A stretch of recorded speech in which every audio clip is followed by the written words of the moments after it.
Selama ribuan tahun, kurma telah menjadi makanan pokok di Timur Tengah dan Jazirah Arab. Kurma juga dijadikan makanan utama ketika berbuka puasa dalam tradisi Ramadan sejak zaman Nabi Muhammad SAW.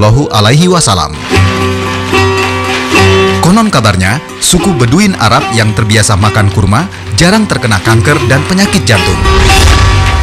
Berdasarkan riset medis, kurma terbukti memiliki kandungan gizi lengkap yang bermanfaat untuk kesehatan.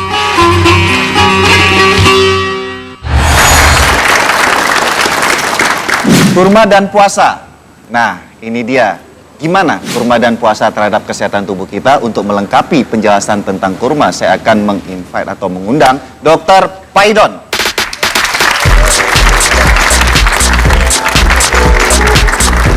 Halo dok, apa kabar dok? Dahsyat, luar biasa. Iya, mantap. Halo. Ini Dwi dok. Iya. Silakan duduk. Apa kabar? Bicara masalah kurma sebagai salah satu golongan makanan dengan kandungan nutrisi terbaik, sebenarnya ada apa di balik kurma? Kurma ini memang kita bisa bilang dia superfood ya, karena dia buah-buah ini mengandung karbohidrat, asam amino, vitamin, mineral gitu. Dan dia punya ciri khas yang sangat menarik. Gula yang di dalamnya itu ada glukosanya, tapi ada fruktosanya. Oke. Jadi dia bisa cepat naikin kadar gula darah, tapi ntar kemudian sustain, stabil. Beda dengan gula pasir. Kalau gula pasir, gula darah naik cepat turunnya. Nah, tapi kalau kurma cepat naik, jadi ntar dia kayak yang satu naik, terus yang satu pelan naiknya, ketemu yang satunya turun, dia masih ada yang stabil. Oke. Kemudian dia juga kaya akan berbagai mineral yang memang sangat bermanfaat, khususnya ketika orang menghadapi bulan Ramadan. Yang menarik buat saya kasih ingat adalah namanya kalium. Kalium itu sangat baik untuk kesehatan jantung. Oke. Jadi memang ketika orang berbuka puasa, dia mengkonsumsi kurma, dia sedang menjaga kesehatan jantungnya. Kedua, dia juga mengandung iron. Zat besi ya? Zat besi dan B kompleks. Keluarga zat besi dan B kompleks adalah mikronutrien yang dibutuhkan untuk membentuk sel darah merah. Jadi mencegah anemia. Kemudian dia juga kaya kan zinc untuk meningkatkan hormon testosteron. Wah, untuk pria ini. Ya, testosteron booster. Makanya kalau dibilang kurma itu bagus buat kebugaran seks. Ya memang pertama karbohidratnya kompleks membuat energinya sustain. Kedua, dia juga kaya kan mineral zinc yang membantu produksi testosteron secara alami. Pemirsa yang di rumah nanya, yang diomongi Dr. Paidon itu yang lengkap, itu kurma jenis apa? Semua kurma memang pada dasarnya baik. Yang memang kurma salah satu yang terbaik memang kurma ajwa ya. Ajwa yang kurang manis. Nabi ya.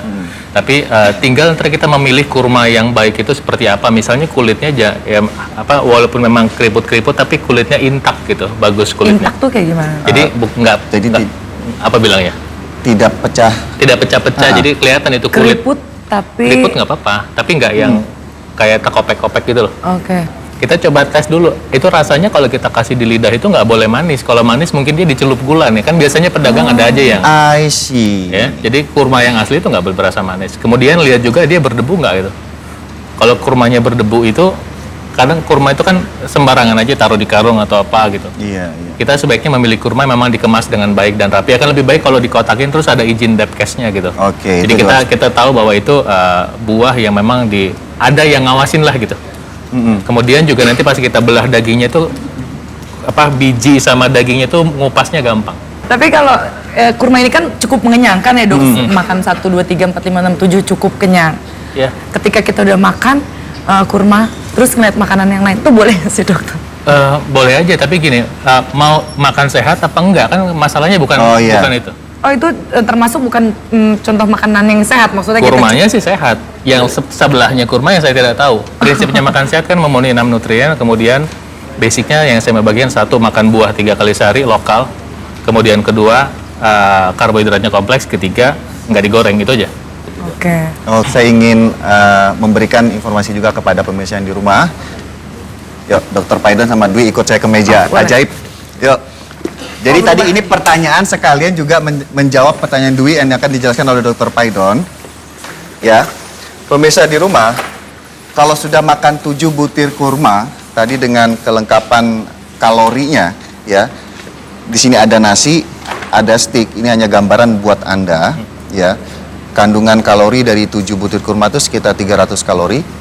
Ya. Benar ya dok ya? 100 gram ya. Kemudian kalau nasi ini sekitar berapa kalori dia? 100 gram 400 kalori. Oke, 100 gram. Jadi ini 100 gram, kalorinya ini 300. Ini 400. 400. Stick ini? Ini berapa gram? Ini 200. 200 gram. Anggap 200 gram berarti sekitar 300-400 gram. 300-400 kalori. Nah, itu dia. Jadi misalnya seorang pria, tergantung juga cara masaknya nih. Kalau misalnya dia pakai minyak, itu tambah lagi ya. ya. Tinggi banget ya dokter, saya baru tahu ini. Bicara masalah angka kecukupan Ya. gizi, ya untuk pria atau wanita kan rata-rata ya 2.000 sampai 2.400. Di antara selingan dari sarapan pagi, makan siang sama sarapan malam, sebaiknya yang aman. Yang mana, Dok? Saya prefer tetap makan kurma karena ini kan bisa disebut makan lengkap. Hmm. Ini nasi ini sebetulnya malah fattening, malah menggemukkan, apalagi daging kalau caranya seperti ini. Ini nasi vitamin mineralnya sangat sedikit. Karbohidrat semua. Kalau ini protein dan lemak nih. Kalau misalnya dagingnya daging Ada iga, apalagi iga itu sampai 50% lemaknya. Tenderloin gitu ya. Kalau daging yang biasa ini sekitar 30%. Makanya kalau daging sapi saya sarankan pakainya pilih sirloin atau tenderloin, itu lemaknya cuma sekitar 20%. Tapi daging seperti ini juga sangat sedikit vitamin dan mineralnya, terutama vitamin dan mineralnya itu mati karena harus dipanasin kan. Dipanasin itu ya. ya. Dipanasin, sementara kurma masih intak jadi dalam vitamin mineral, dan kulitnya kurma ini kan memang kering, ini kan bagus nih. Nah, vitamin dan mineralnya di dalamnya kan masih basah dia. Dia masih hidup, istilahnya vitamin dan mineralnya itu masih sangat hidup gitu. Kalau ini udah tanda kutip udah mati. Iya. Itu sebabnya saya lebih prefer menyarankan buat apalagi untuk menjalankan di bulan Ramadan, kurma is one of the best food memang. Kalau sahur dengan kurma begini aja udah cukup dok. Saya pernah melakukannya. Sangat lumayan. Oh gitu. Saya pernah melakukan itu. Karena Ya. kalorinya cukup tinggi. Jadi Lebih sebetulnya tinggi gini. daripada yang ini ya, nasi, daging dan lain. Kalorinya cukup tinggi, tapi dalam arti dia bisa membantu menjaga berat badan, tapi bukan yang membuat obesitas gitu, beda. Jadi gini, kalau bulan puasa kan protein otot kita kan turun tuh, jadi yang turun kan lemaknya turun, airnya turun, protein otot turun. Dengan bantuan dari kurma otot kita tetap bisa dijaga. Baik, pemirsa, itu tadi beberapa manfaat kurma yang bisa membantu Anda dalam menjaga kesehatan selama bulan puasa. Meskipun di luar bulan puasa, bisa Anda aplikasikan sendiri. Setelah ini kita akan membahas seputar mitos atau fakta puasa. Tetap di Dr. Us.